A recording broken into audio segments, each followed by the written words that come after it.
Hello, everybody. Hello. My name is Micah McCaw. My name is Jordan McCaw, and this is the McCaw Podcast Universe. And what does that mean? It means that we cover film franchises, and we talk about movies galore. And?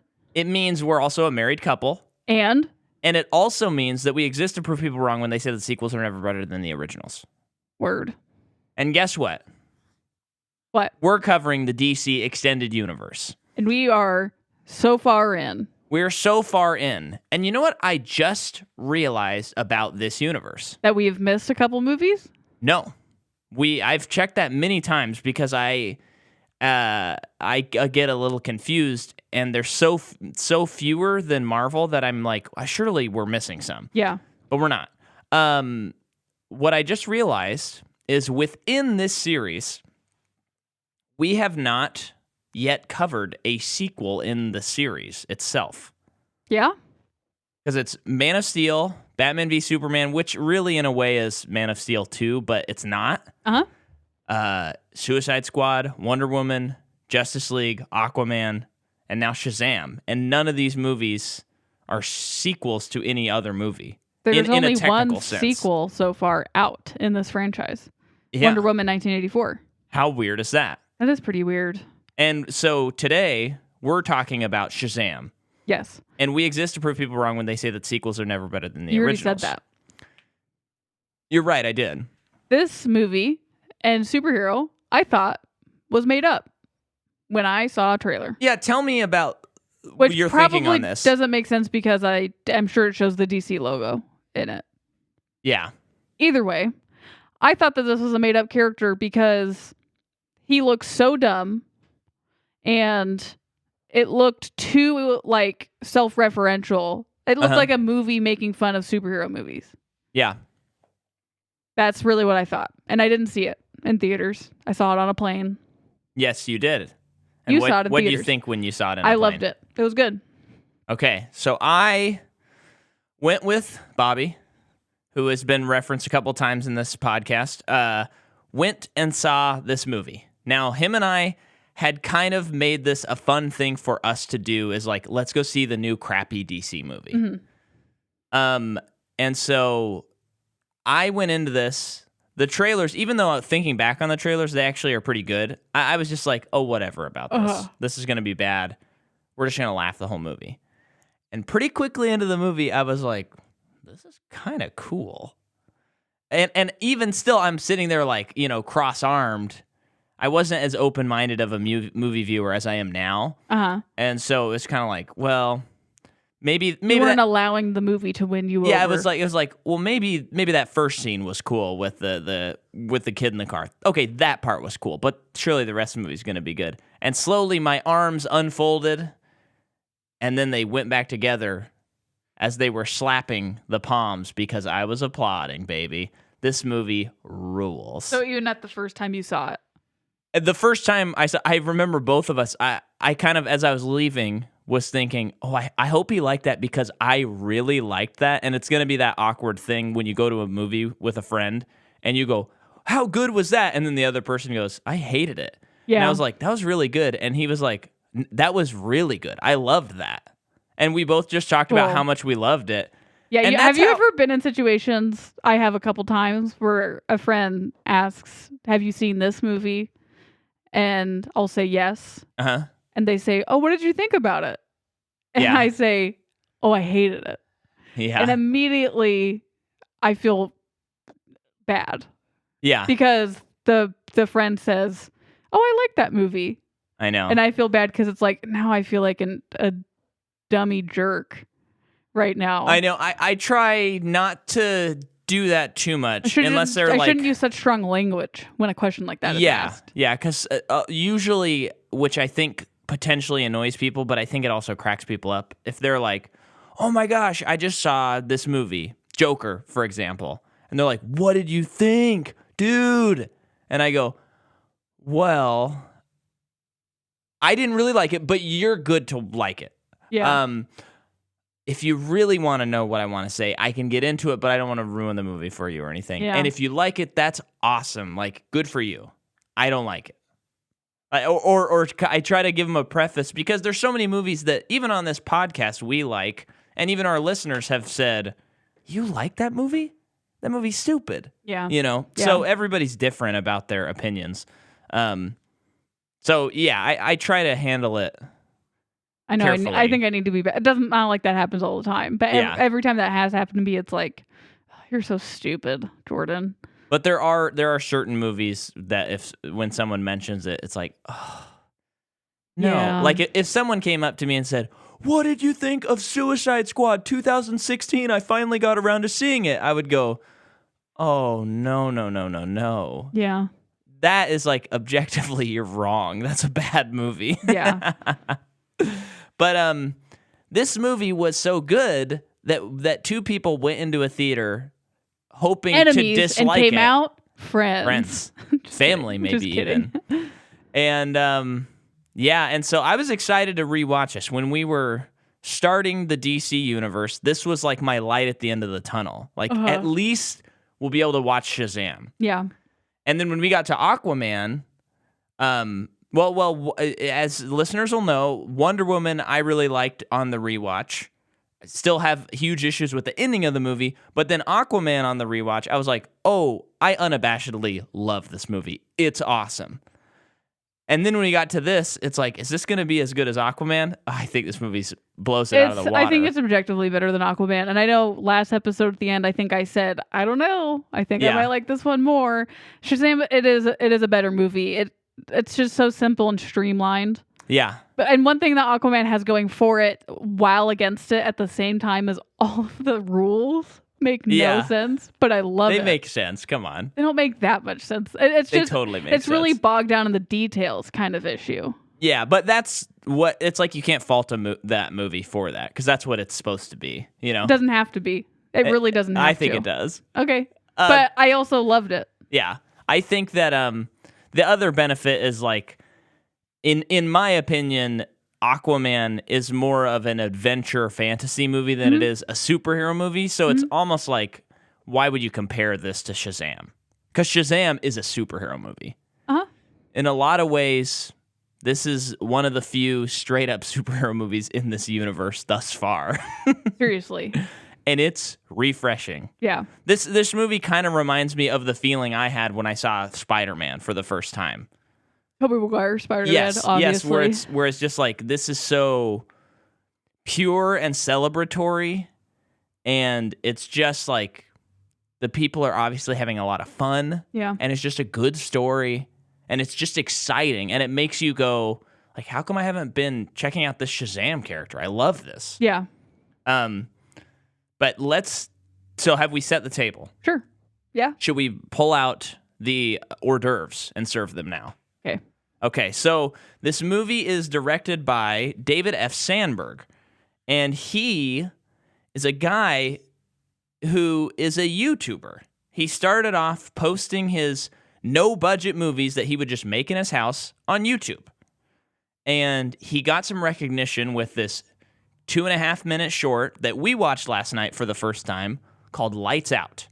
It's really good. Would really encourage you to watch it. His YouTube channel is Pony Smasher. And what? He smashes ponies? Oh, yeah. But we could talk about this. He's pretty cool because he is still a YouTuber, and he makes like video essays, and he's made video essays about like stuff like on this movie, you know, things he did on this movie. So it's very much like he is he loves films, and he loves talking about them and educating others. Yeah, I should have sent him an email for this movie. It seems like he may have been like, sure, I'll come on. Yeah. Maybe we'll try and get him for Shazam 2. In a couple years. Yeah. But he's just very cool. So do you know how he got the job? Because I have a feeling that James Wan might have been involved somehow.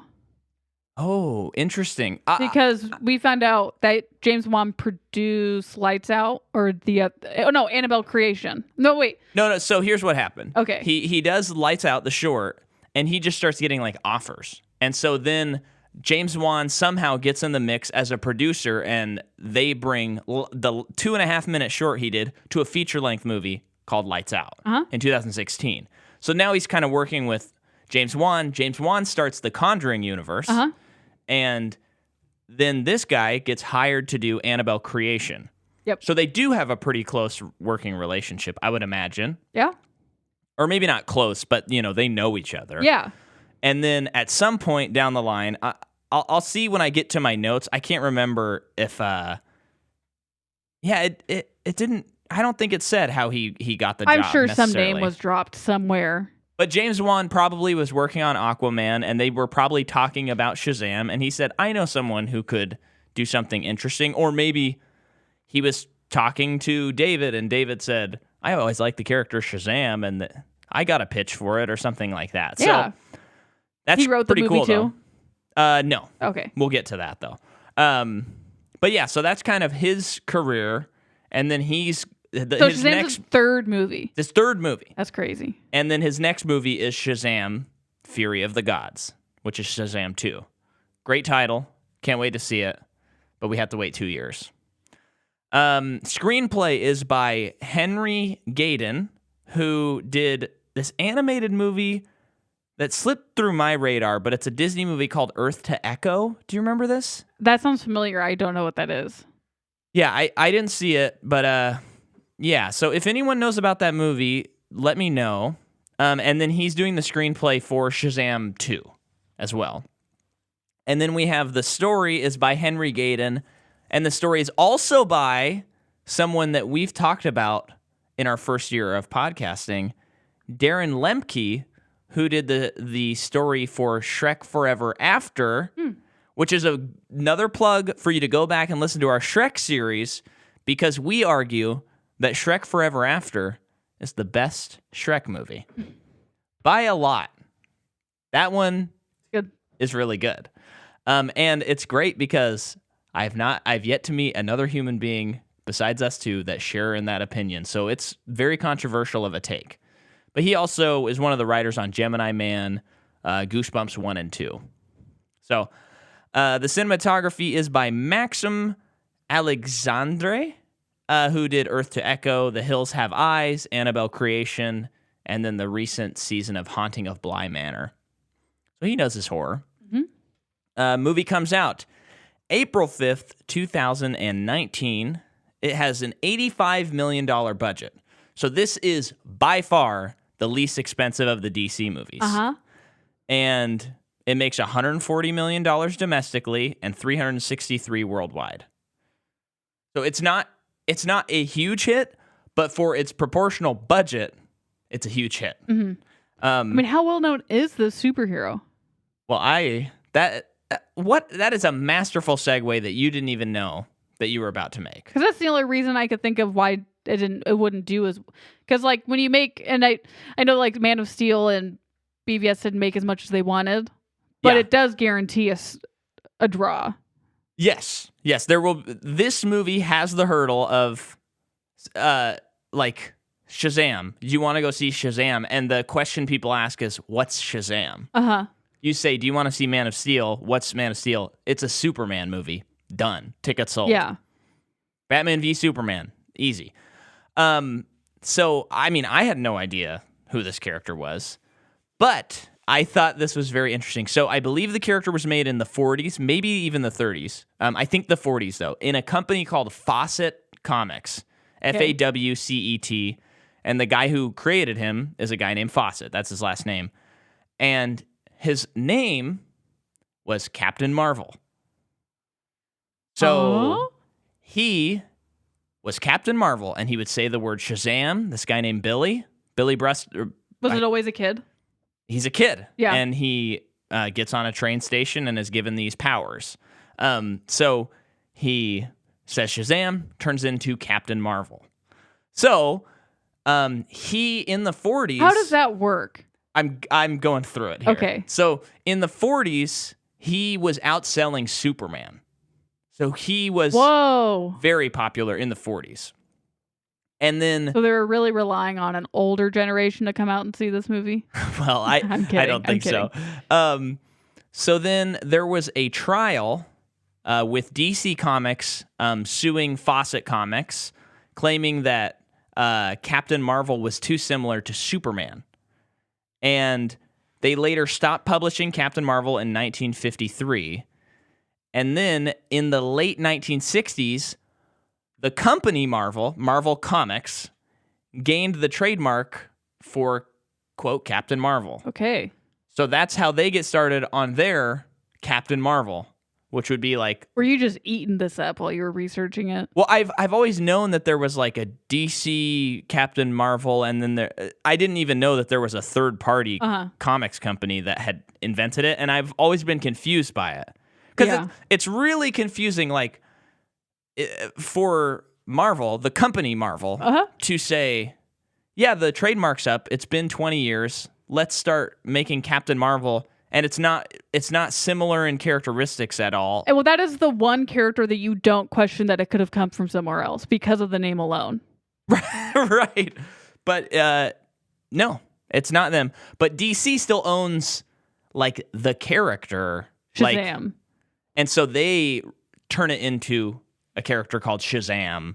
Or actually, I think there's another name for him. I can't remember, though. Okay. So DC branded and marketed the character as Shazam since 1972. And then... but I think he was still called Captain Marvel, but I think it was like the comic book Shazam or something like that. And then, because it says here that this led a lot of people to assume that Shazam was the character's name. And then DC renamed the mainline version of the character as Shazam when they relaunched it in 2011. So that's crazy. Yeah. So in 2008, pre-production started for a Shazam movie, and it would have been like, this is the movie Shazam with our lovable character, Captain Marvel. Okay. As late as 2008. And then the studio, so Warner Brothers is going to make it. But this movie made by the Wachowskis called Speed Racer had come out. Yes. And it flops hardcore. And it's a very lighthearted, fun, crazy movie that's very earnest. And so Warner Brothers goes, well, right now we're making movies like Dark Harry Potter. We're making The Dark Knight. Mm-hmm. We can't have a light, fun superhero movie. Can it? We don't want the Shazam character. So they don't do it. And then it jumps around in development for a while. And then eventually, with this whole DC universe, they just get the ball rolling. That's so random still. Isn't that weird? Yes, it is. It seems...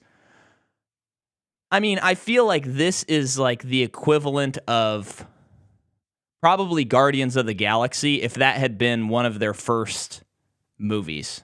Yeah, because they don't pop up till phase 2. Although maybe that might be around their 8th movie, actually. Really? So it actually might line up because they were pretty early on in phase 2, Guardians of the Galaxy. Yeah, that's true. But it's like Marvel had earned so much goodwill. That's how I feel too. So even though it is technically early, it is like, but now it's time to take a tiny bit of a risk, if you even want to call it that. Oh, it's a risk. I would definitely consider it a risk. This one feels way bigger. Yeah. But because of how terrible most of the other movies are, or just okay. Yeah, certainly not. It's like huge box office draws. What does anyone have? What have we wanted to do in the past? Oh, Shazam, I guess let's just do it now. Yeah. We're throwing it all away. Well, and this is what we talked about last week in our Aquaman episode, how it seems like Aquaman was the turning point for the DC extended universe where they kind of were saying, and I think with this movie as well, they're kind of saying like, okay, we reject the first 3 movies.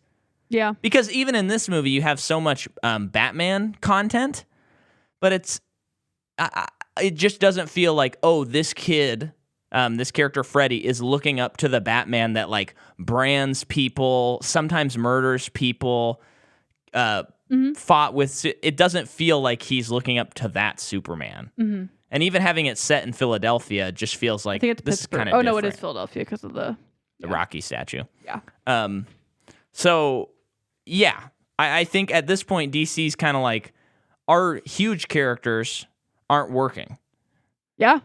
I mean, they go, I guess Aquaman and I guess Wonder Woman are. So let's just try an even more random character. Yeah, and it's the best movie in the series. So then I did want to say this. Wallfish, who is the composer. He cited John Williams and scores from the 1980s Amblin entertainment films as the inspiration. And he did, quote, an old school superhero from the golden age, picturing what might happen if a 14-year-old boy was put in front of a 100-piece orchestra and told there were no limits. I wanted the score to feel like it might have been written by an exuberant kid just having the time of his life with an orchestra. I don't really remember the score. Well, there's a lot of soundtrack as well. Okay. But there are some parts, there's a couple parts where they are definitely leaning on, I think in a very cool way, they're leaning on like the John Williams Superman theme. They're not playing the notes, but it's like, oh, this sounds like that kind of. Okay. And so I think he accomplished his goal there. It's not necessarily like, oh, let's get a vinyl of the Shazam score. Yeah, but I think that's awesome. That's so cool. It's cool. And I think, because my thought on this movie, and it was funny because Bobby and I, when we saw it, we had the exact same thought, is when I walked out of the theater, I thought to myself, this feels like a movie I saw when I was a kid. This feels like a movie I grew up with, and it feels like a movie that I'll show my kids, and this is going to be like a Goonies for them, where they'll be like, oh, Shazam. Like, we used to watch that every day for 4 years in a row. Yeah. We love Shazam. And it just it captures, like, not in a copying way, but it captures like that feel when you're watching old 80s movies that you grew up with. Yeah, I agree. And part of that is probably the score, like subconsciously. I think part of that are the monsters too. Yeah. Well, and hiring. So if you remember in our Toy Story series, we talked about how horror can play a really vital role in even family movies. Yeah. And blockbusters, because you're given this like experience and you feel stuff. And so you hire a horror director, and I'm not saying you need to do this every time, but he makes a really memorable movie that has some pretty intense moments and kind of does that thing like you're saying, where a lot of 80s movies, you go back and you watch it and you're like, oh, this is kind of intense for what I thought was a kid's movie. Yes. And this has some of those scenes in it. Yeah. Like the 7 Deadly Sins are they're not kid-friendly. They're cool, though. Anyway, I was talking so much there. Yeah. Hit it. So we have Zachary Levi, who plays Shazam. He is in Chuck. He's in Tangled, so he does do voice acting. We kind of have talked about him. I don't know if we covered him, though, because he's in Thor: The Dark World. That's right, he is. Like, he's an Asgardian. Yeah, I forgot about that. I barely remember that. He's also in The Marvelous Mrs. Maisel, which he was doing the same year as Shazam. He's done a lot of voice acting. He's in Kingdom Hearts 3. He's in Psych the movie. So, yeah, I think broke out as Chuck. Very charismatic guy. Yeah, he's also in Thor Ragnarok. Don't remember that. I don't remember that either, but... And then Mark Strong plays Dr. Sivana. He is in 1917, Kingsman. Let's see, though, what he was doing around this time. He's in the show The Dark Crystal, Age of Resistance, Temple, Deep State. You seem to know who this person is. I have no idea. Yeah, I love Mark Strong. I have no idea. He's so great. And he just had... I remember even before seeing this, you're like, this Mark Strong's in this movie. Who is that? I have no idea. And I can't... What's funny is I don't remember what I, like, associate to being, like, the role. You know how every actor, it's like they have this role that you remember them by? I can't even remember what it is with him. But I remember seeing the movie and it's like, I hope he's good because I like this guy. Yeah, I mean, I would even venture, and I haven't seen a lot with him in it, venture to say maybe he's a little bit more of a character actor. Yeah, I think so. He's great. Could you go back a little further? I'm just curious what I would have maybe latched onto him with. Well, he has 108 acting credits, so he's in a lot. He's in The Brothers Grimsby, Before I Go to Sleep, The Imitation Game. Oh yeah, good in that. Zero Dark 30, John Carter, Tinker Tailor Soldier Spy, Green Lantern. I mean, he isn't so many. Like, yeah. I have seen him in a lot. Yeah. But I have no idea who this person is. That's just fun. None of those jumped out at me as like, oh, that's the movie that He has so many, I'm not going to go that far. Yeah, no. Yeah, he's really good. I think he's great in this movie. And then Asher Angel plays Billy Batson. He is also in Andy Mack, Criminal Minds, Beyond Borders. They made a spin-off show. Spin-off from what? Criminal Minds. Oh, that was one credit. Criminal Minds Beyond Borders. Yeah. Yikes. I'm trying to see, though. He is in Nicky, Ricky, Dicky, and Dawn, which looks like a... Nicky, Ricky, Dicky, Dawn. Disney show. Oh, yeah. Okay, wait. Is this Disney, though, or Nickelodeon? I think it's Nickelodeon, and it also stars Aidan Gallagher, who plays 5 in Umbrella Academy. And he's so young. Which one is 5? I'm sorry. The kid. Oh, okay. Come on. It's the kid. Okay, so that is Billy Batson, who turns into Shazam. And then Jack Dylan Grazer plays Freddie Freeman. He is exploding right now. Yeah. Just like anyone who is in Stranger Things or the It movies. So he's in It. He plays Eddie in It. He is also in an episode of Comedy Bang Bang. That's right. He's like Scott's kid in an episode. He's in The Greatest Event in Television History. Wow. Scales, and Jordan was not. She was not setting up something. That is the name of an Adult Swim special, The Greatest Event in Television History, and it's very funny. Yeah. He's also in Beautiful Boy, Don't Tell a Soul, We Are Who We Are. He is only getting started, people. He is not going away anytime soon. And then, and you said he's going to be in Luca, right? The Pixar movie that'll be out by now. Yeah, when you click on his profile, that's the first thing that pops up. Cool. So yeah. And then, how much into the family do we want to get? Because I can touch on each person. Faith Herman plays Darla Dudley, the cute little girl. She's also in Watchmen, the show. The Flourish, This Is Us. So Megan Good, who Darla turns into. Yeah. She is in... So that's a person when first time I saw the movie, I'm like, oh my gosh, where has she been? Yeah. I have seen her in so many things. A big stuff that she's in that I've seen is Brick. I have to scroll down. She's in Stomp the Yard. Oh. She's in the Steve Harvey Show. The Jersey, Biker Boys. This is when she's young. But Stomp the Yard was a big one for me, as well as Roll Bounce, movie about skating. I definitely saw Stomp the Yard, so that would be where I... Grace Fulton plays Mary, the girl who's trying to get into college. She is also in Annabelle Creation. But yeah. And just to mention, John Glover's in this movie, and he's great in every second. And yes.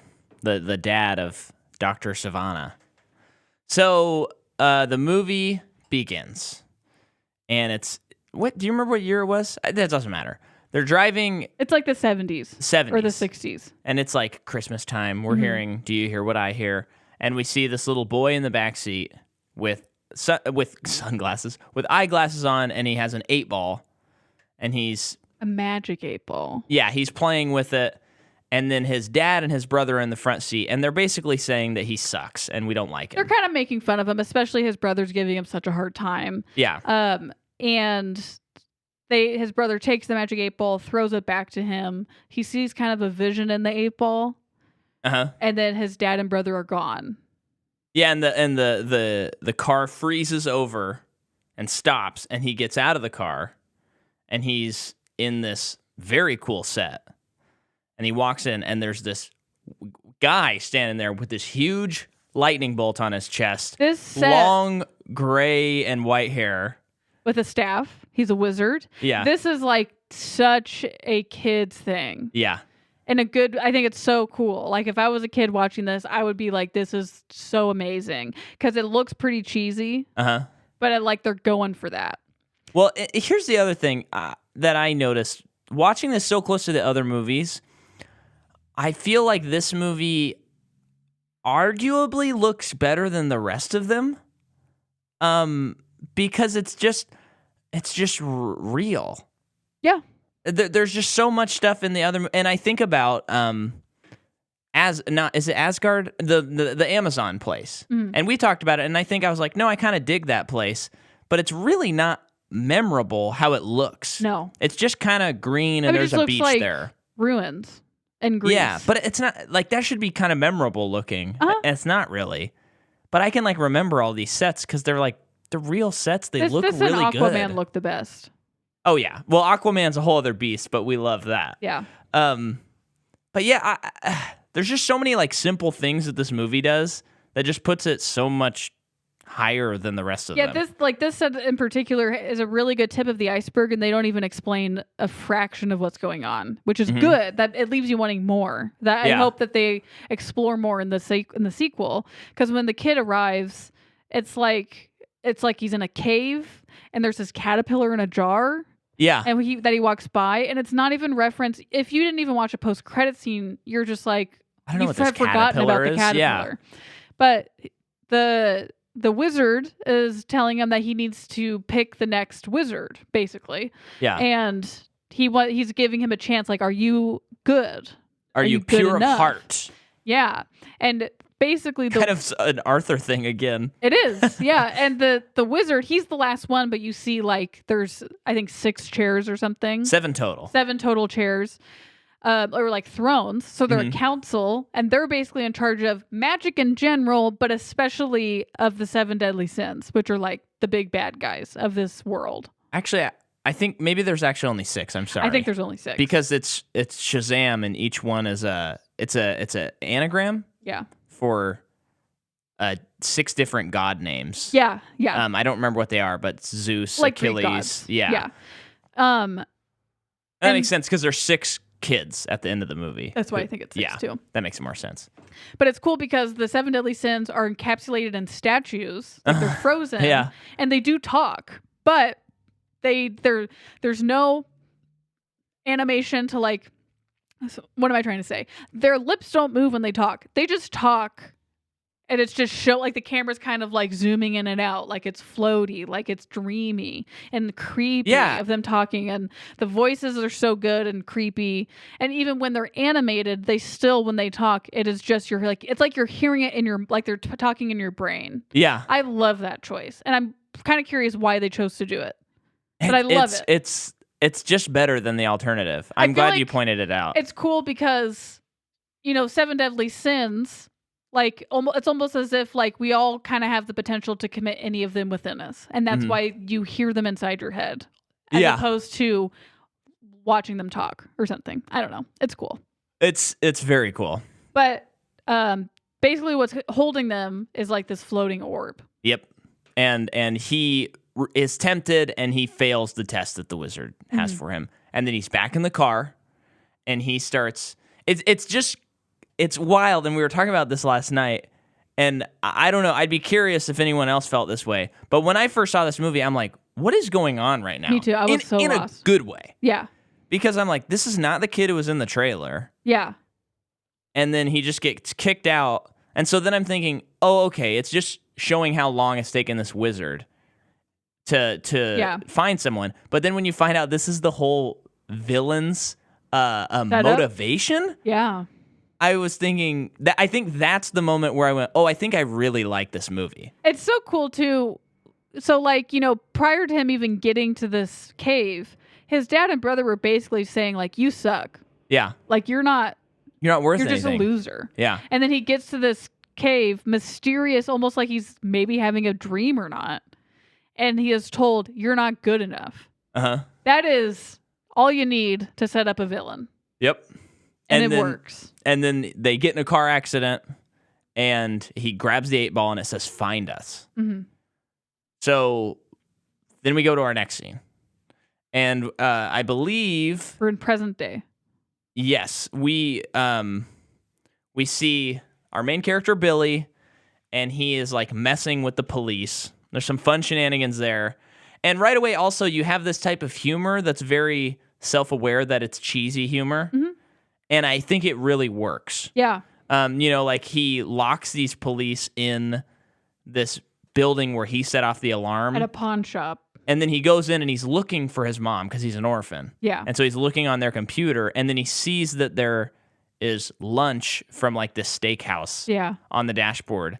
And then it cuts back to the cop, and the cop, he's not that concerned about the car. He's like, no, please don't take that lunch. Yeah. And that kind of humor is sprinkled throughout and really works. It does. It's good. And he grabs that, and then he's like, goes and finds this woman who has the same last name as him. He thinks maybe it's his mom, and it's not his mom. No. And the police catch him. And they catch him. And so you learn very quickly, too, because then he's in with like a social worker. He is in and out of foster homes. But a big part of it is he's run away. He runs away from everyone. So he is put into a new home with a new family. And they're obviously really great people from the onset. Well, okay, so I'm sorry, I'm cutting in so much, but so what I love about this foster home is they're like, if this was an 80s movie, these people would be diabolical. And the whole movie, he would be trying to get away from these foster people. And it's so cool to just see an experience of some, like a force of good and a family that's good. And the problem is that he won't accept them rather than them not accepting him. It's not a Dursley's Harry Potter situation. Yeah, right. And I just think it's really nice. It's really cute. And I think that the parents do an excellent job. And they feel like real people in a way that it kind of has, this is going to sound crazy, but it kind of has that like Nomadland / Baskets thing where it almost feels like the parents are not actors. Because they're just so normal. They have really good chemistry. Yeah. The mom and dad. Absolutely. And so there's like 5 other kids there who are also foster children. Yeah. And they establish everyone to really have their own unique thing. And they do those things either visually or in one sentence. You have the cute little quirky girl who loves everyone, but is afraid of losing everyone. And then you have the Pedro who just doesn't talk very much. Yeah. And then Eugene, he's into video games. Yeah. That's funny. Like, all of his stuff was super funny. Yeah, and then Mary is trying to get into college, her dream college in California. And then Freddie experiences a physical disability, and he's a nerd.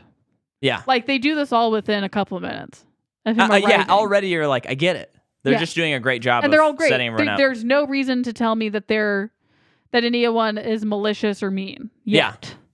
Yeah. And it's, I love when he meets Freddie, and Freddie says, oh yeah, everybody seems nice, but it gets real Game of Thrones around here. Yeah. And he goes, no, I'm kidding. And then he says something like, yeah, I'm a kid who has a disability in a foster home. You must be thinking he's got the world. Yeah. Yeah. And it helps because this actor is just so charismatic, even as young as he is, that all of his jokes and lines. It's baffling that kids can do that. I know, he's really great. Even if he is like 16 or something when this movie was being shot, like that's still to like be able to understand how to emote.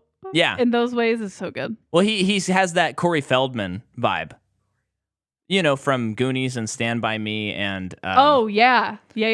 Mouth from Goonies, where he's just like ripping them off. I know. And you're kind of like, how is this kid even doing this? It's talent. It's truly talent. Yeah. He's so great. But you also find out that he is a huge superhero nerd. He loves Superman and Batman. He has a bullet that has hit Superman with the authenticity. The note of authenticity. And he also has like a battering replica. Like, he's obsessed with it. Yeah. Which is, I think that's very cool and very fun. Well, and it works so well into the plot as well. It really does. Especially because, it's like that's his idea of superheroes. And, I think they are kind of like making up their own thing because I don't think any kid should look up to these superheroes. Yeah, not the superherours we've seen in this universe. Franchise, but to make it to where like he does look up to them because they're so cool and so super natural. And I don't know. It's just really good character development. Absolutely. For later on. And so let's see. There's a flashback to the carnival where Billy lost his mom.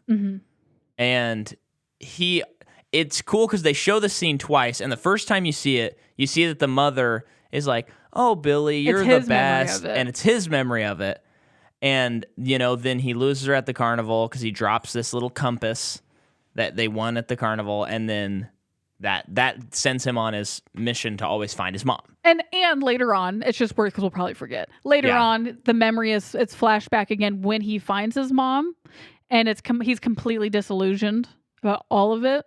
And you see it from her perspective. Yep. And she is really distressed as She's being not a happy single to be mother. there, yeah. She was 17 during this time, and when she got separated from him, she essentially let it happen. Yeah.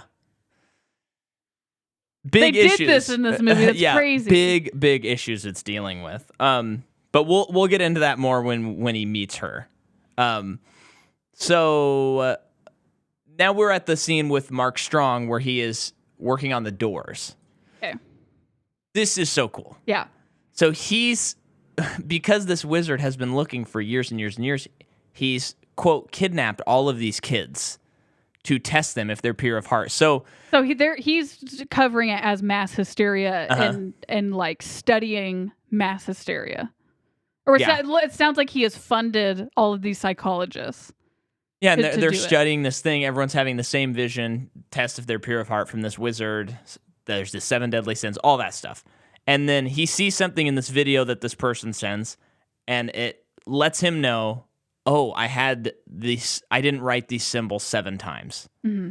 He goes in this room, and the doctor follows him. And he's got a Monsters, Inc. style door. Yeah, just in the middle of the room. And then he writes the symbols 7 times. And she goes, do you honestly believe this is real? What is going on? She touches the door and disintegrates. That was nuts. And it was a good effect. Scary. It's scary. If I was too young, I think that would freak me out. Yeah. We're that off part to a great alone. Start. Yeah. And then he touches the door handle and it shocks him. Like static. And he opens it up and walks in, and he's in the cave at the beginning of the movie. And now, of course, you know that this is the kid from the beginning of the movie. And this is... You know it, too, because he's reintroduced with the 8-ball. That's true, which we had forgotten. But when I first saw this, like I said, when we got to this point, I think this is when I was able to uncross my arms and go, okay, actually, this is pretty cool. What is going on? And I love to... And not that... I don't know. I just love when they're just like, it's magic. Yeah. We're not going to make up some word for it. We're wizards, and this is magic. Yeah, and, it's cool. You know, Zeus, Achilles, blah, blah, blah, blah. Love, they just own it. Now, no, I'll save that part for in a little bit. But Mark Strong goes in there, and he's basically like, wizard, do you know what it's like to be told when you're a child that you're unworthy? That you are not pure of heart? That you're a failure? And right there, you're like, okay, I'm on the villain's side. Yeah. What this wizard did is not... He didn't do it the right way. Yeah. And it's just so good because it's always great when you sympathize with the villain. And I get where he's coming from. Yeah. And so when he makes his actions, it doesn't feel like he's just a mustache-twirling villain to me. But they do a really good job, too, of showing how jaded he has become because of all of it. Yeah. So he allows the 7 deadly sins to, like, give him powers and be, like... And then that ball shoots into his eye, which is also kind of graphic. Very graphic. So one of his eyes, he has the orb thing in it now. Yeah. And he basically is, like, the host of the 7 deadly sins. And you do learn throughout the movie, especially once you get more towards the end, like, he is nothing without them, though.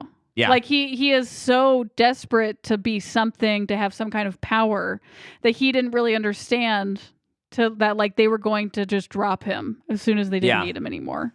One could almost argue that for his whole life he's just been envious. Oh. So that scene's great. He gets out, and now the ball is rolling on this movie. Magic 8-ball is a rolling. Outcome. Good movie. Anyway, I'm assuming there was... Oh, I didn't get it for a second. I get it now. Yeah, I'm assuming that the audience paused their players, took their headphones off, and just started clapping for a full minute because they were just like, what a slam dunk joke. So Billy goes to school with Freddie. He's getting to know the kids a little bit. Really good, though, when the little girl hugs him, Darla, and is like, have a good day at school, Billy. And he's just like, well, you're not my sister. Pretty much something like that. You know, like... And she gets really sad. She gets really upset. And she's so good. She's so good. And every character is their own person. It's not like a token this or a token that kind of character. It's just everyone has a purpose. Besides your token bullies, which is very funny comedy that you get in the movie. So he's at school But like kind of towards the end of school, I don't remember what happens during school, but other than Freddie trying to become friends with him and him not opening up to him at all. Yeah. So after school, Freddie gets bumped by the bully's car and leaves a scuff, and he starts getting beat up by the bullies, and Billy defends him. Bumped. He gets hit by the car. This kid straight up hit Freddie. Did hit him. I'm surprised they didn't break anything. But Billy intervenes, helps him, and is running away from the bullies. Yeah. He gets onto a train station. Subway, sorry. And the subway starts going, and the lights start flickering, and then it turns freezing. The windows freeze, and the symbols are showing, and he gets out of the station. This is so good too. I feel like sometimes, like, if you're writing something like a comedy or whatever, and you're put into a situation as ridiculous as this, try to think an easy joke is, what would a normal person do? And you get a joke. So an inherently funny thing is the doors open and he's in some cave, which is not Philadelphia, and the kid looks at the map. And is like, where am I? It's great too, because it feels like if you were new to a city and this happened, before you start thinking this is magic, you have to be like, I have to go through the rational possibilities, so I'm going to look at this map. Okay, now I'm going to start freaking out. Yeah, it's so good. So he goes in, and he gets tested by the wizard as well. We have not mentioned that this kid looks suspiciously a lot like Tobey Maguire, which I am a little curious. He's a really good actor. He does a really good job. But I'm a little curious if that was part of the reason why they casted him. Yeah. I got more of a vibe than a look. He looks so much like Tobey Maguire in certain expressions. Anyway. But so he gets tested by the wizard, and he tells the wizard, I'm not worthy. What are you talking about? But this is like the wizard's last option. Yeah, right? He doesn't really get a choice anymore. This is hey, you were the one that happened to go off the subway. Because the sins are already gone. So he's like, you just have to be the person because I can't fight him. And he does a little exposition scene. Yes. This is the most understandable one out of the whole. I'm not saying exposition scenes are bad. Well, you pretty much have to have them in these movies, but you don't have to have them in every single movie in this franchise. We know who Superman is. I don't know, whatever. You don't need to have an exposition scene all the time. Yeah. This time it makes sense.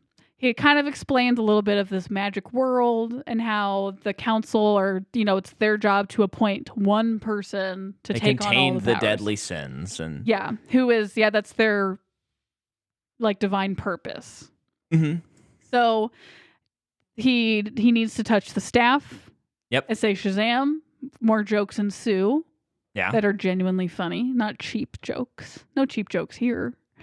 And he says Shazam, and the rest is history. Credits start rolling.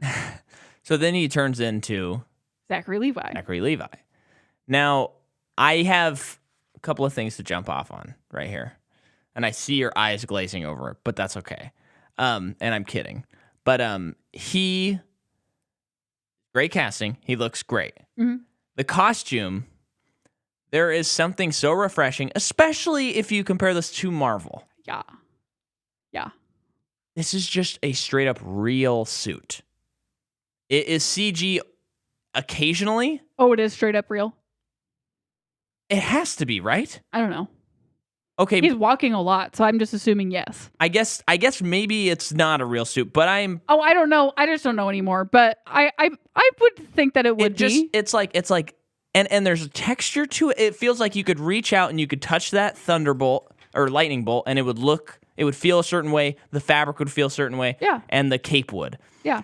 And actually, no, it has to be real because this movie has an $85 million budget. It's real. Except for probably when he's flying. Yes, exactly. But it just looks fantastic. It looks cheesy, but I love that about it. And he's like way too big. He is way too big. I'm sure there's like padding in there to make him look bigger. Yeah. Because, I mean, he's huge. The costume is so dumb, but I love that it is like, that is the original costume.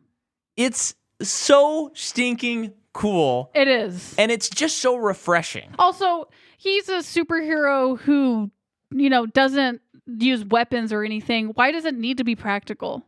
It has a dumb cape on it. That makes no sense other than he is basically descendant from Greek gods. Yeah. Of course there would be a dumb cape on it. That serves no purpose. So it just looks so good, and it's so red it like makes your eyes bleed. And the lightning bolt is so fat. I love it so much. So gross, and it's so great. Not gross, it's not gross, but it's just like so thick. But it's like you would never see something so cartoony on any of the other characters. Yeah. But it's just so refreshing because, again, in Marvel, like when you see Spider-Man, that's all CGI. Mm-hmm. When you see Iron Man, it's all CGI. Like they don't put them in costumes anymore. And I think that that's a huge bummer. Yeah. I understand why they do it practically, but to me, it's like, especially if I was an actor, I would be so bummed if it's like, I'm Spider-Man. Well, you don't ever get to wear a suit. Yeah. Oh, cool, I guess. You can wear this white suit that we're going to erase you after when we're in editing. So, but it's just really great. And then the other thing I wanted to say is this series is obsessed with gods. Mm-hmm. And maybe that is just a DC comic book thing, but it feels like, so DC is like, superheroes are gods. Marvel is like, superheroes are another form of science. That's kind of their take on it. Yeah. And that's in the comic books, for sure. Everything is very science-y in Marvel. They explain it with like a little sentence where you go, okay, I buy it. But sometimes.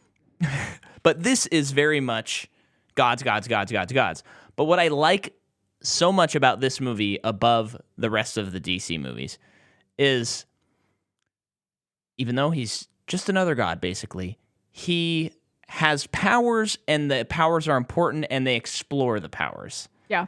Now, this is a key thing for me, because we've had so many superhero movies at this point, but if you were to watch the DC movies, tell me what the powers are of Wonder Woman, Flash, Aquaman, Superman. Mm-hmm. And besides Flash, Aquaman, Superman, and Wonder Woman, from what I've been told in the movies, have the same exact powers, except one has cold breath and shoots lasers. That's really all I know. Breath? Superman. Oh. And then Aquaman can talk to fish. And Aquaman can talk to fish. But like, we watch Aquaman gets shot by bullets, and he's fine. I thought that was a Superman thing. He was flying in Justice League. He was flying. Like, so to me, their powers are not really unique to each other.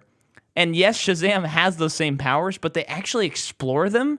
And so it's exciting. And it hasn't been exciting for the past 7 movies what their powers are. Well, I wonder, too, if like part of the idea for the script is like none of these other movies have really been origin stories. I mean, kind of. Although, Aquaman is an origin story. And Wonder Woman is I would too, say it but is. Not in the way that you think. Like, in Wonder Woman and Aquaman, their powers are already actualized. They're not learning who they are. They're not learning what their powers are. They're learning like who they are as people, which is like, that's refreshing in a sense for sure. But in looking at this franchise as a whole, to have a movie like this where they really explore it is so fun. It's so fun. And it is very much for a younger audience. When they started this whole thing, they're trying to get the audience who are right off the tails of The Dark Knight Rises. Right. Exactly. Which is like exactly. Young adults. Yeah. So, yeah, I love too when he wakes up and this guy is just laughing and like, I love this so much. I can't believe what you're wearing, but you do, you dude. Oh, when he's back in the subway. When he's in the subway. Yeah. Sorry. Yeah. But Zachary Levi's just so great. And he really like embodies the like, he is 14. He's a 14-year-old trapped in a 35-year-old man's body or something. Or as he says, I think I'm closer to 25. He's like, I'm mid-20s. I'm probably 30. Yeah. So he is going through Philadelphia having a full-blown panic attack because he is not who he is anymore. And he meanwhile, at his foster home, he is missing. Yeah. And they can't find him. They're freaking out. The parents are freaking out. That's a very touching moment between mom and dad where they are like, the dad is reassuring the mom, talking about one of their other kids who ran away at one time. Like, you're like, remember what we talked to her about and what she said? Home's not home until you make it home. Yep. And he says that great thing where he says, we knew this when we took him in, that he's a runaway, but we're going to be the first people to take him back. Yeah. That's stuff that's like, oh, that gave me chills. Yeah. And so... He he shows up to Freddy in the window. Yeah. And he throws that paper loud. that wrote "Don't scream" Yeah. while he's doing the dishes, and then he screams. He said, "I wrote don't scream," but obviously he's seeing this grown man. Yeah. And he convinces him, "Hey, I'm Billy, and I need your help." Yeah. And then we have this great. I mean, this is like just magic. I mean, for lack of a better term, it's lightning in a bottle. Yeah. Go ahead. Are you talking about? So they go up to Darla's room first, like almost by accident. And that's great because the parents are like, "Oh, Billy's here. Billy, let me see you. Like, we need to talk to you, Billy." And they're in Darla's room, and they're just like, "What do we do? What do we do? You can't say anything, Darla. Is she good at keeping a secret?" "No, I'm not good at keeping a secret." Just really funny stuff. And he's like, "I don't know. I just touched this guy's staff and said Shazam." and then a lightning bolt tears through the roof and the ceiling of the room, and he turns back into Billy. Yeah. Awesome. Yeah. So then they go back to their room. And they're, this next big chunk of the second act of the movie is them figuring out what this is. Yes. And this is what I meant by all this is so great. So they go out and they're testing powers. Mm-hmm. Now, another thing that's really cool about this movie, I think, is David F. Sandberg is a YouTuber. He got famous through YouTube. So when he's doing this whole sequence where Freddy is uploading videos and shooting home videos, we've all seen movies where they've shown someone getting famous on YouTube or something, and you just go, what? Mm-hmm. Like, this is so ramshackle, it doesn't make sense. It just actually feels like he does know about this world.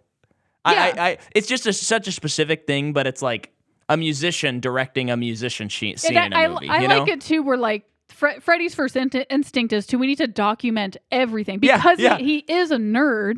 He is like, we need to document everything. I need to gather all this data. So, because he's basically like pretty immediately takes up the mantle of I'm the guy in the chair kind of thing. Like I'm your oracle. Yeah. So that's also great. They're learning, okay, he can do electricity, but can he fly? I don't know if he can fly. Can't turn invisible, blah, blah, blah, all this stuff. And they're doing a lot of it as practically as you can. Yeah, it all looks so good. It's all very funny. And like, the jokes are very just like reacting to this very strange thing that's not natural. And while they're doing all this, a woman is being robbed in the park that they're in. And Shazam jets over there, so they learn he can go really fast and saves the woman. That's just such a funny scene because she's already got it handled. She pepper sprayed the guy. And he's calling her like ma'am, old lady. And she's like 29. Yeah. She's so young, but he's 14. Right. That's so funny. And I love that she just gives them cash and is like, I don't want any part of this. Don't talk to me. And then he says, because he got confused because he heard screaming, but it was the mugger because she pepper sprayed him. Yeah. And she's saying, I had it covered. And then he looks at the mugger and he says, yeah, get woke, mugger. Yeah, it's just a kid who's so out of his depth, has no idea. Because he's so young, he's so naive. Well, and it's just a great reversal of what is like the typical superhero first little crime thing that they take care of. Right. So they get money, and they're kind of like, oh my gosh, we got money for this? We got 73 bucks. Let's go buy some beer.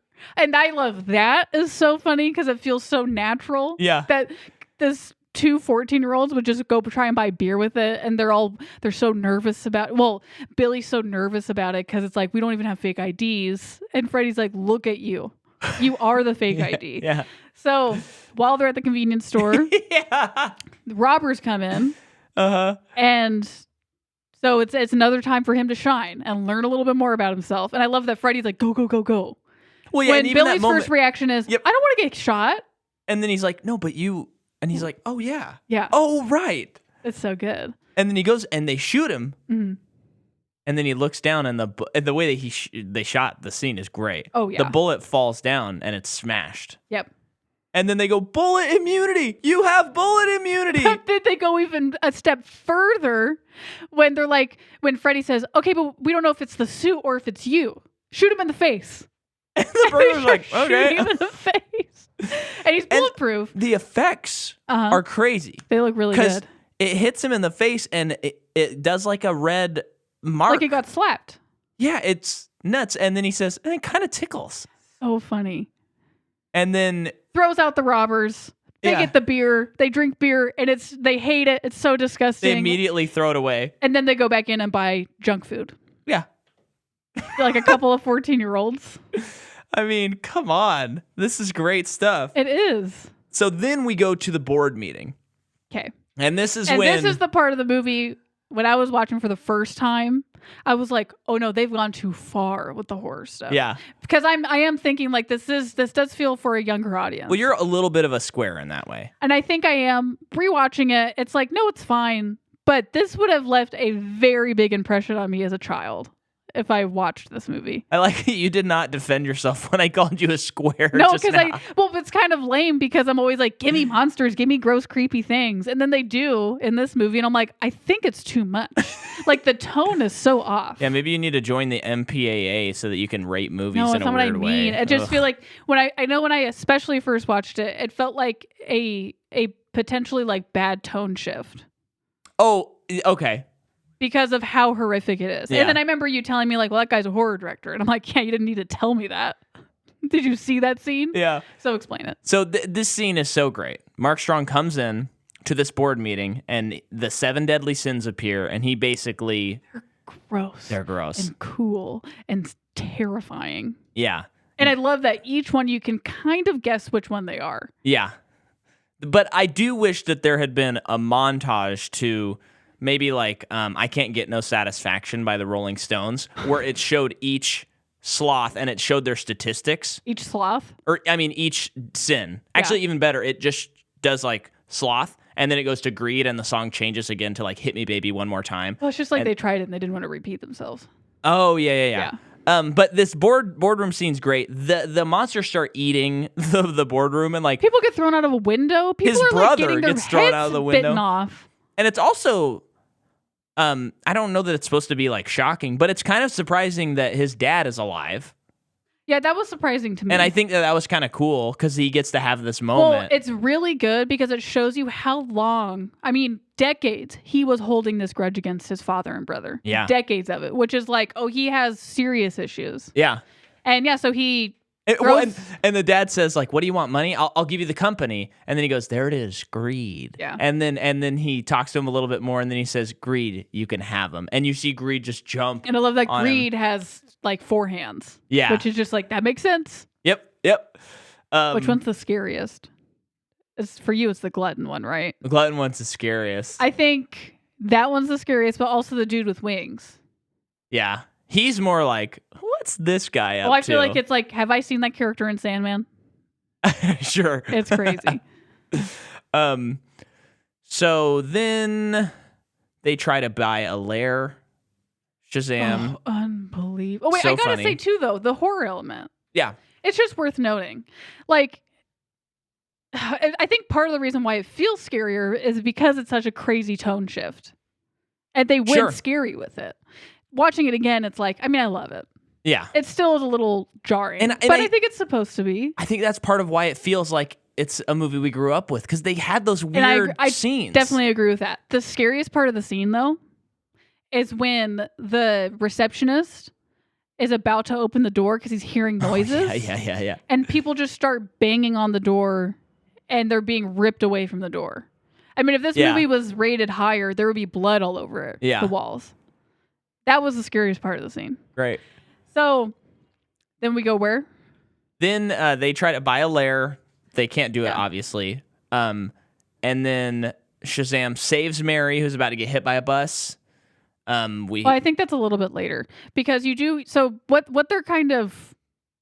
I kind of skipped over because there's actually the montage of them training and stuff after that. So what the training is kind of showing. Well, there's a whole training, much longer training sequence with the YouTube videos that you're talking about. But you're also learning that like he's kind of becoming someone who dresses up as a superhero and walks on Hollywood, downtown Hollywood, and takes pictures with people and gets paid for it. They are like, because they think they can get money out of this stuff and it can be monetized. They just are doing that cheesy, like really dumb, like naive stuff. Like that's normal. This is so normal to do this, right? Right. Very funny. But then they're back at school. Freddy is talking up to everybody that he knows this new guy who's all over the news. Yeah, you should definitely mention this part. And the bullies tell him, well, if he's not at lunch tomorrow, we're kicking your butt. Yeah. And you learn too that like no one likes Freddy. Yeah. He's just a guy that's like all talk and annoying. Right. So, like kind of like the next day at school, Billy tells him, I don't gotta be here. Yeah. I'm much bigger than this now. So his head's getting big with all of this stuff. Well, and the conflict between them is cool. It doesn't feel like that annoying romantic comedy thing. No, where you're just not like, at all. This, if they just talk to each other, this feels like a real thing. No, because Billy is upset because he feels like Freddy is pretty much envious. I'll use that word because all the characters are struggling with envy. He's envious of his power because he's always wanted to be a superhero. And he's kind of like taking it as his own. Yeah. By making Billy like, do this, do this, do this, do this. Yeah, and I get that. Yeah. And then Freddy, on the flip side... wants to be that. Yeah, and he's mad at him. He's mad at Billy because Billy seems to him to be like selfish. Yeah. And he... Because Freddy is... I mean, obviously Freddy's having just as much fun as Billy of testing all these things out. But, Billy starts feeling suffocated because he's having a friend. He's making friends with somebody, which is something he does not do. And then, it's great because they're both right in their... They are, yeah. And they're both very understandable. And Freddy, who is someone who experiences a physical disability, is like why couldn't that have been me? Yeah. That's why he is so excited and latching on to Billy, because it does feel like Billy is letting him be a part of this. Uh-huh. So Billy goes away. Freddy eventually gets beat up at school because Shazam never shows up. So Billy spends that day playing hooky and doing all the dumb stuff like doing a lightning show to get tips and taking pictures of people to get tips. And it is like so stupid. And then, like you said, he saves Mary, who was crossing the street not looking and almost got hit by a car. And I think this is sweet to include this part in the movie because she just got accepted into her dream college, which means she would have to go all the way to California. And she's not sure if she wants to because she doesn't want to leave her family. Billy can't understand that. He's Shazam in the scene. But he can't understand that because this isn't even her family. She doesn't have a family. She should just care about herself. She wants to go, she should go. Yeah. And that just shows how... It's great for his development. It's great for his development, just how disillusioned he is about this whole thing. And he's still, even in this part of the movie, is like, I will still one day find my mom, reunite with her, and things will be fine. Yep. And so then we, we get to the great scene where he's performing, and because of his lightning shooting, a bolt comes down, hits a bus, and causes it to go over the edge, and he has to stop this bus from falling. Wild. He caused something bad. Yep. He saves everyone and thinks he's a hero. Yep. And Freddy is obviously like, you are an imbecile. Yep. And then right after that, Dr. Savannah comes down and he says, you're the champion. Let me kill you. Yeah. And they begin to fight. And Shazam is way over his head. And it's crazy because you hardly ever get in superhero movies when the superhero is running away like a little girl from the villain. Yeah. He is terrified of this person. Yeah. And it is crazy. That also shows how naive he is, that he would think that nothing bad would ever happen to him in this invincible state. So he's running through. They go to a mall and they have a fight scene in there, which is just kind of... I like where the fight scenes are at and stuff. They're just kind of refreshing. Yeah. Again, because it's not... There is a little bit of we're fighting and there's just buildings around and we're smashing into buildings. But like... Not as much, though. Yeah, having it in a mall is just like, oh, whoa. Yeah. And it actually feels kind of... It's cool because it feels a little claustrophobic. Like they have to be creative with their powers because they're stuck in a small room. Yeah. And there's this great... shot where he's like kind of learning how to fly a little bit and he's kind of bouncing in the air and that's all real. I mean, cool. That is not a CG effect. They have like a big old thing he's hooked up to and there's guys in green suits moving him around and stuff like that. Oh, really? That's crazy. Yeah. Wow. Yeah, I like that because, earlier when they're like, if you you have to believe you can fly, that's how it works maybe. Yeah. And he couldn't do it because he didn't believe in himself. And when it comes to time for him to like afraid he's about to die, like that ability is actualized. I think it's cool having part of the fight scene in the toy store because it's almost like, you know, like I feel like in a way Billy just kind of thought he was an action figure. So he's surrounded by Batman, Superman, like all these action figures and commodities when things have gotten very real for him in that moment. Yeah, you're a smart cookie. So he loses this fight. And he gets away because he Shazams and turns into Billy. But Freddy gets kidnapped. And the kids figure out Bully is hero. What is that? So, event during this time, though. Okay, I think. I'm sorry. Okay. I did remember that they have a nod to Big in this movie because, you know, the Tom Hanks movie where he turns into a adult man. Yep. I didn't even think about that. When he run on the keys in the mall. Yep. And wow, I'm dumb. I also haven't seen the movie in like a very long time. Yeah, I just had to point out that nod to Big because that's such a direct like. Yes. Guys, remember this is a same thing as Big, but it's a superhero, and maybe that's the genius of it. So he gets home. Freddy is kidnapped, but no one knows it yet. Yeah. And that's when his other siblings, foster siblings, tell him that they found his mom. I just got. Which is are you crying? No, I said kids figure out Bully is hero. Oh, Billy is hero. It auto-corrected, or I just misspelled it, but it's Billy. So they figure out Billy is Shazam. But they also, because they're a loving family, they learn that he's trying to find his mom. So they do it for him. Yeah. And he just doesn't even really thank them. Just like, cool, I want to go live with my mom now. Peace. Yeah. So this is the gut wrench. Yes. I mean, I think maybe you'll explain this a little better than I will. Well, he goes to this apartment complex, knocks on this woman's door. His mom comes out, and she doesn't even recognize him. Mm-mm. I mean, she lost him when he was 3. Yeah. And he has this whole thing he's prepared. He has the compass still. And he's like, I dropped this and I found it. Or, you know, I found you. Hands her the compass. She's just like, huh? Yeah. And there's a man in there that is like yelling at her. It's not his dad. But I think it insinuates that she is in a maybe not so great relationship. Yeah. So she like closes the door and steps into the hall with him and is like, wow, you found me. She doesn't even say that's great. I'm so happy. She just says, you really found me. Wow. Yeah. And then we see the carnival from her perspective. Yes. And then she admits that she let him go. Yeah. And she says, which is so heartbreaking. She says, but you're good, right? You landed on your feet. That breaks my heart. And then as they keep talking, she says, now's not really a good time. That's what his mother is saying to him. So crazy. And so he's like, he gives her the compass and she's like, what is this? And he's like, I think you could use it more than I can. And he just leaves. Yeah. And what's crazy too is he's walking down the hall and she's still in the background and she's kind of looking at it confused. And then she just goes back in. I mean, she like waits for a second, trying to process this, looks at him, but then just like goes back to her life. Yeah. And so we've talked about how this movie has it's all about envy. That's a big part of it. But then we have this other theme of family, belonging, and then in this, our hero is very much probably sympathizing with the villain because his mom is telling him, you're not worthy. Yeah.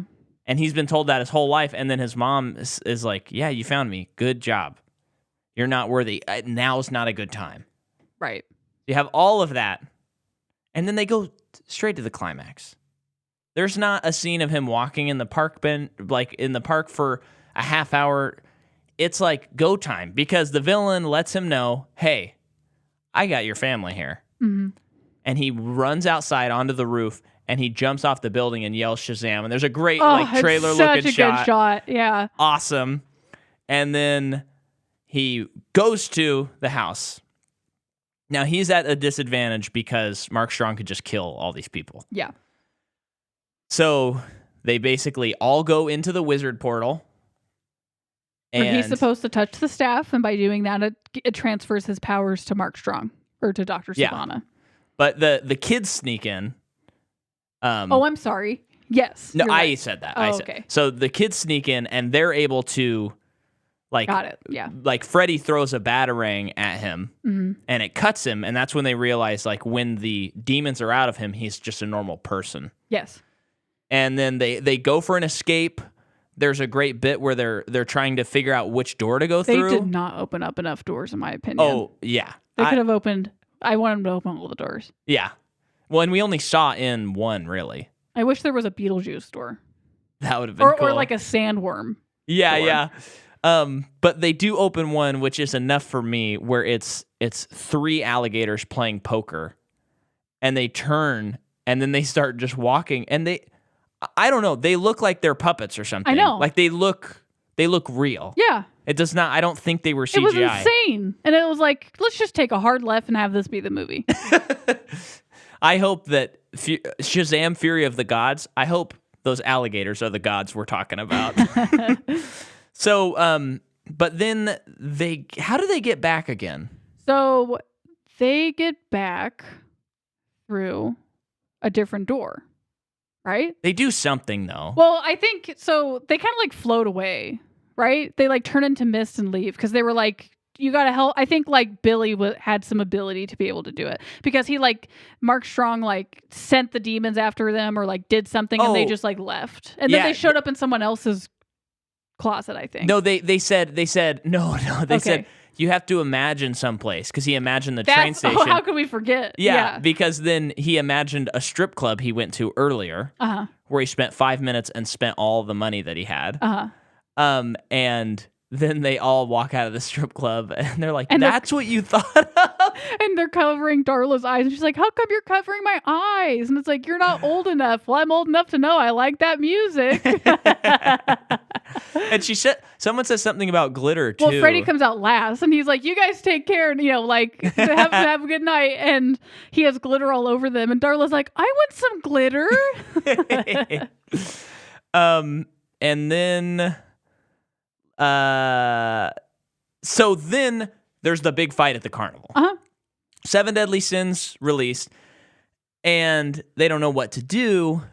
And then Shazam has this vision, a flashback to the beginning, where the first wizard said that there were elder wizards as well. And we have this moment that when I saw it, I'm not familiar with these comics or anything. It was like a jaw-dropping moment to me. Me too. Like you're doing this movie one? This feels like something you do in the second movie. But it was also such a natural development and also just a beautiful twist in a movie. Yeah. Where he says, everybody, hands in, or whatever they say at the dinner table. They all grab the staff, and he says, say my name. And they all say Billy. And he goes, no, this name. And they say Shazam. And all of the kids turn into Shazam gods. What? I know. I mean, that was seriously like such a surprise when I saw this in theaters. I never would have guessed that they would have done that. I know. And they're all adult versions, and they all get to play around with the great bit. I particularly love the Darla stuff the most, because you just have this grown woman who's kind of like, oh, wow, this is kind of fun. Yeah. And they're all discovering their powers and like fighting the demons. One can do lightning. One's really strong. Darla's really fast. I think so. Freddy is played by Adam Brody. I didn't mention that. Yeah.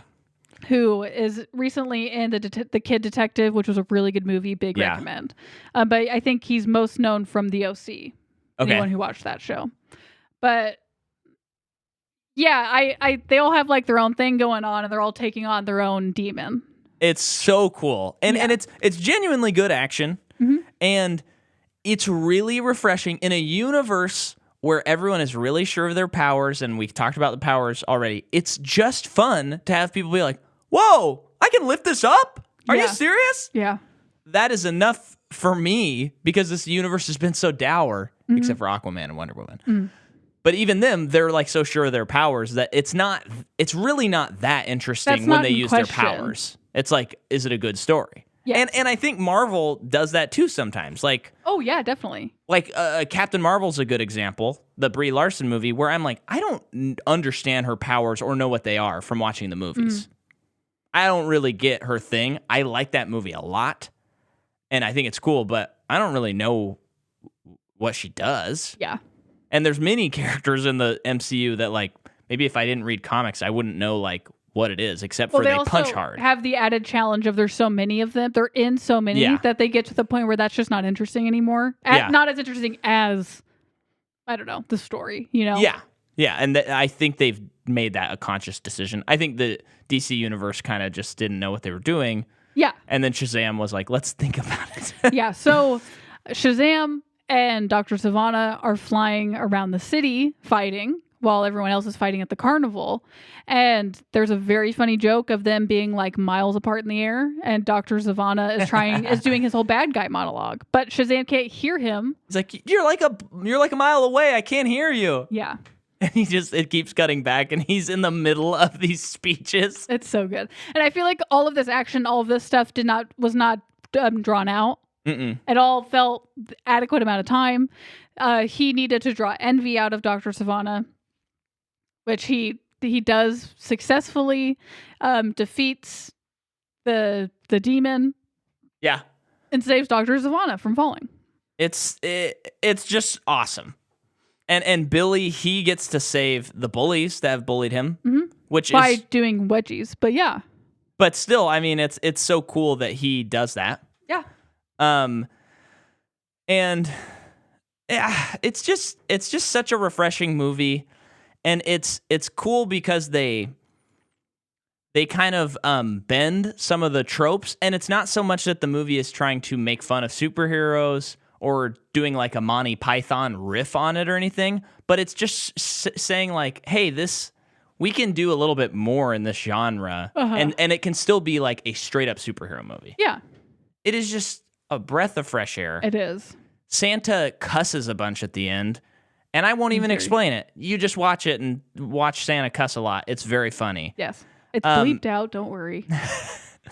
And there's some weird, there's a, then there's they're at the dinner, the lunch at school. Yeah, and Shazam shows up. So it's the rest of the families there too, the siblings. And Superman shows up, and it's very funny. You know what also is really refreshing in this movie? No love interest. Didn't need you're it, right. Didn't have it. And that is so great. I hope we did this justice, because I love this movie, and I feel like I was almost too excited to properly express anything I thought about the movie. Yeah. But it's so good. You should just watch it. It's on HBO. Yeah, this one I would put in like the A+ Marvel category as well. Definitely. It's such a very relatable, it's a story that gets you in the heartstrings. Mm-hmm. And it's simple. The character development is clear for like anybody who needed to develop in this movie. And I think like it wasn't even like so crazy that I don't think in the second movie I'm not like worried that they have nothing else to say. Yeah. Because Billy's a 14-year-old. There is so much for him to go through. Yeah. For his character to develop, including all of his other siblings. So it's just going to be good. I will say though, I think before that movie comes out, I'm going to need to like temper my expectations, I think, because I love this movie so much that I don't think it's even really possible for me to enjoy the next movie as much, because this was such a surprise. There are few movies in a person's lifetime, I feel like, where when the sequel comes out, you're going to like it no matter what, which is Guardians. Yeah. That's like potentially once in a lifetime, where like even if Guardians 2 wasn't bad, I still would have liked it a lot. Yeah.